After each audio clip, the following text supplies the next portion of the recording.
राजा पंढरीचा राजा पंढरीचा मीना नाही आई घरला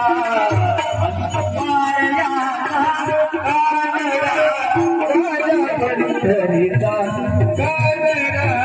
राजा पंढरीचा राजा पंढरीचा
शुभेच्छा देण्यासाठी जवळपास 40-45 आमचे बाल वारकरी मंडळ या ठिकाणी आलेले आहेत. तर येथील सर्व मान्यवरांच्या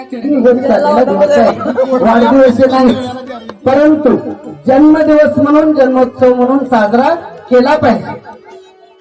पण कसा केला पाहिजे?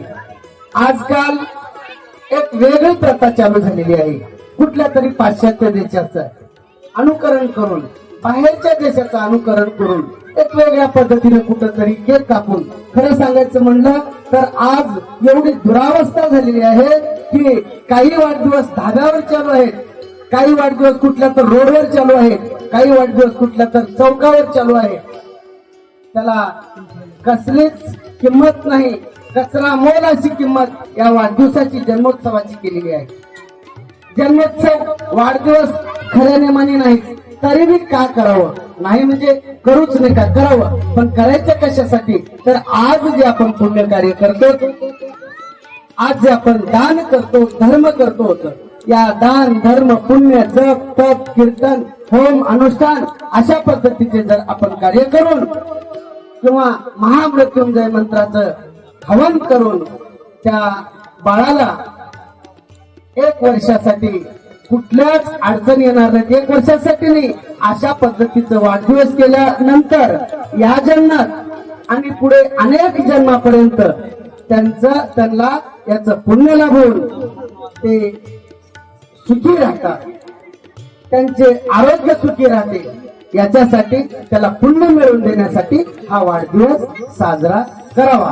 पण धाब्यावर करून वाढदिवस पुण्य मिळवून देण्याऐवजी आजकाल आम्ही पाप त्याच्या पदरात टाकत आहोत, ते चुकीचं आहे. तर हे जाणून आपले दिलीप सर भंडारकोटे यांनी निर्णय घेतला, असा वाढदिवस आपल्याला करायचं नाही. आपल्या वारकरी पद्धतीनं, संप्रदायाच्या पद्धतीनं, सनातन पद्धतीनं वाढदिवस केला पाहिजे. म्हणून आपल्या धर्माच्या नीती, धर्माच्या पद्धतीनं, सनातन पद्धतीनं या ठिकाणी वाढदिवस. रामकृष्ण इथे आलेल्या सर्व मान्यवरांचे आमच्या परिवारातर्फे हार्दिक स्वागत.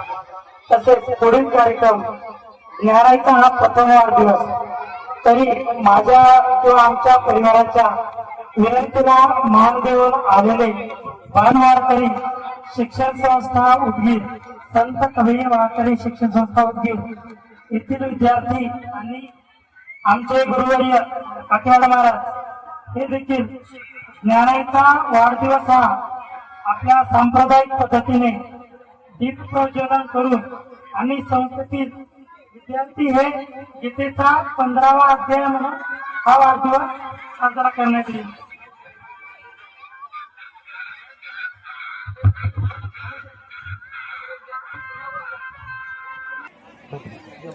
या ठिकाणी गीतेचा 15वा अध्याय होत आहे. ओम श्री परमात्मने नमः. अथ पंचदशोऽध्यायः. श्री भगवानुवाच. ऊर्ध्वम्. अथ पंचदशोऽध्यायः. श्री भगवानुवाच. ऊर्ध्वमूलमदशार्धम् वश्वत्थं प्राहुरव्ययम् छन्दांसि यस्य पर्णानि यस्तं वेदस्य वेदविदम् अधश्चोर्ध्वं प्रसृतास्तस्य शाखा पूर्णप्रवृद्धा विषयप्रवालात् अधश्च मूलानि ततानि कर्मानुबन्धे मनुष्यलोके न रूपमस्य अर्थोपलभ्यते ततो न चावीर्ण सम्प्रतिष्ठात् अश्वत्थामेन सुविरूढमूल मशस्त्रेण दृढेन चित्वा तदनन्तरं तत्परिमार्गितव्ये यस्मिन् गता न निवर्तन्ते भूयः तमेव चाद्यं पुरुषं प्रपद्ये यतः प्रवृत्तिर्प्रसृता पुराणे निर्माणमोहानितसङ्गदोषा अध्यात्मनिन्दाविनिवृत्तिरात् विद्वेर्मुक्ता सुखदुःखसत्त्वे दशञ्चमूढापन्नरेवत् न तद्भासेते सूर्यो न शनको न पावकः यद्गत्वा न निवर्तन्ते तद्धामहरणमः ममैवांशो जीवलोके जीवभूतः सनातनः मनश्चक्षाणीन्द्रियाणि प्रकृतिस्थानि कर्षति शरीरं यद्वाप्नोति यच्चाप्युत्क्रामतीश्वरः ग्रहित्वैतानि संयाति वायुर्गन्धादिवाचयात् क्षोरणं च स्पर्शनं च रसनं घ्राणमेव च अधिष्ठाय मनश्चायो विषयानुपसेवते उत्क्रामन्तं तमपि विद्यान्वाग्नान्वितम् विमूढानानुपश्यन्ति पश्यन्ति ज्ञानचक्षुषः यतन्तो योगिनश्चैनं पश्यन्त्यात्मनिवस्थितम् यतन्तोऽप्यकृतात्मानो नैनं पश्यन्ति चेतसः यदादित्यगतं तेजो जगद्भासेते किलम् यच्चन्द्रमसि यच्चाग्नो प्रत्ययो विधिमामकम् गामाविश च भूतानि धारयाम्यहं मोदसात् उष्णामि च औषधिः सर्वा सोमो भूत्वा रसात्मकः अहं वैश्वानरो भूत्वा प्राणिनां देहमाश्रितः प्राणापानसमायुक्तः पचामि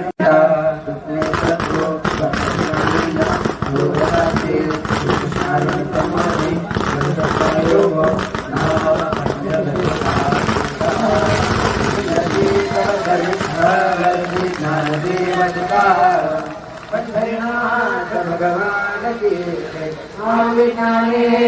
महाराज की महाराज